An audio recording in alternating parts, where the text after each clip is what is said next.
Good morning. Hi, Joost. Hallo. Good morning. Love your hat. Europe, let's come together. Guten Morgen.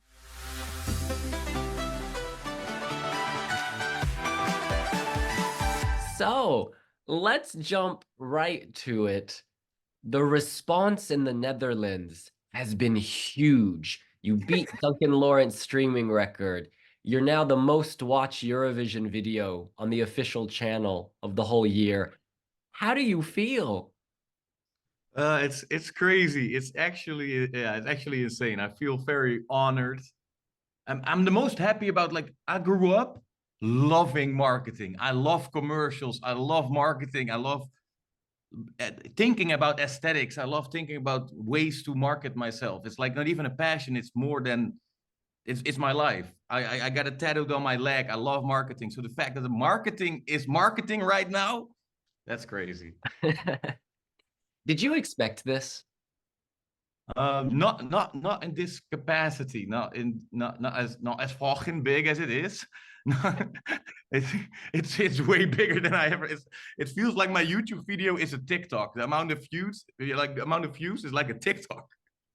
It's incredible. And I think a lot of that response comes down to this beautiful story in the song. For people who don't speak Dutch, could you explain it to us? Like I've always tried to implement my life story, and in the shortest version would be I lost my parents at a young age, and I'm trying to deal with that throughout the years.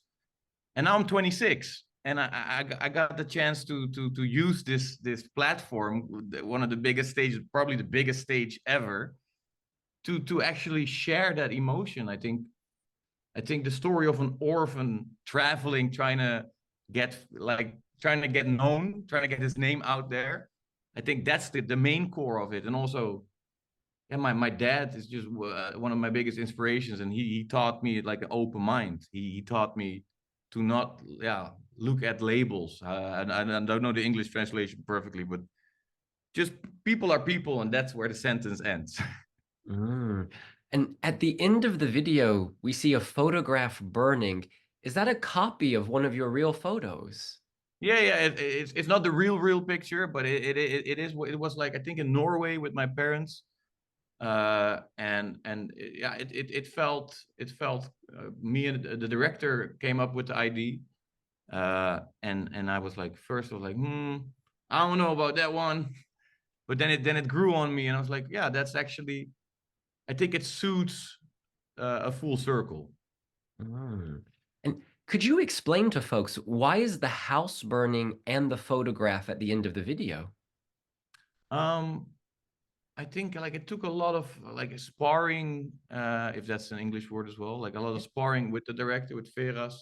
I know him for like 10 years plus, a close friend of mine, and I told him about all the years of therapy, and how in certain therapy sessions they let you, they make you write down your story, let's say, as a part of your story, and then you have to burn it in order to make room for new energy, to not, like, don't let your traumas be only a burden. It could be something that moves you forward into a new direction. So I think that was the core of why there's fire, because we could have also do water on the house, but I think that's visually not that impactful. so I think that's the main reason. Like, I drew the house on a piece of paper, like, just thinking a few months ago, what would be a house that I could live in this imaginary world. And I wanted all these things implemented, things that don't go together. I think only the front door is a reference to a Cartoon Network series, Blue's House for Imaginary Friends, I think, of something like that, Foster's Home for Imaginary Friends. So I think there's also a Foster reference in there. My brain goes too deep sometimes, but the short answer is, sometimes you have to say bye to the things you love the most. And you do it beautifully with a message to your father, who told you that we live in a world without borders, and you say, you whisper that you miss him.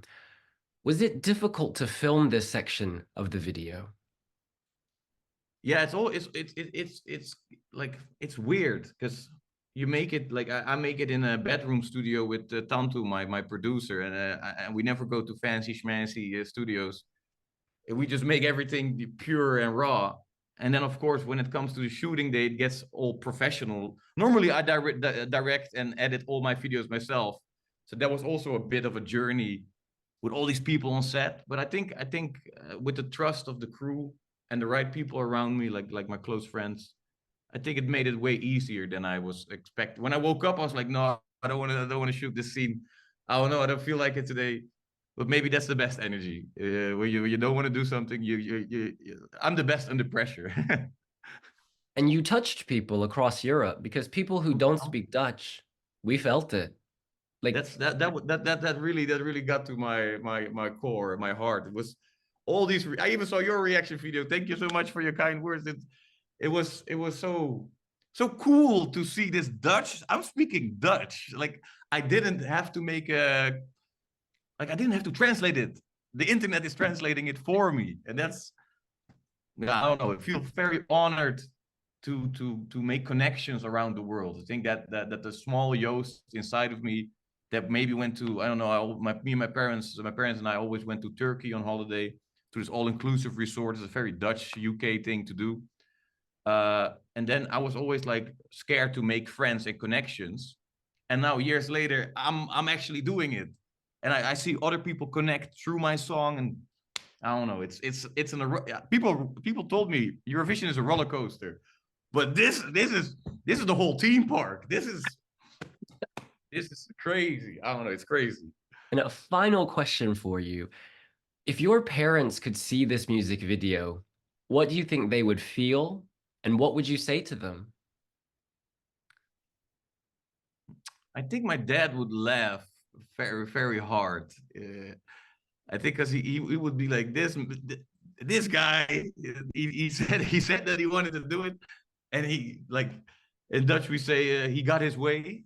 Hij heeft zijn zin gekregen. Yeah, I think my mom would just be very proud and silently smiling, and my dad would just make a lot of jokes about my suit or how I look, but in a friendly, good way. I think I can say that. I hope they're proud of me, and if they're not proud, the rest of the world currently is. So that's crazy. Joost Klein, thank you so much. We're wishing you only the best, and we'll see you on the road to Eurovision.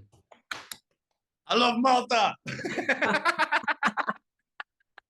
Shalali, shalala, honey.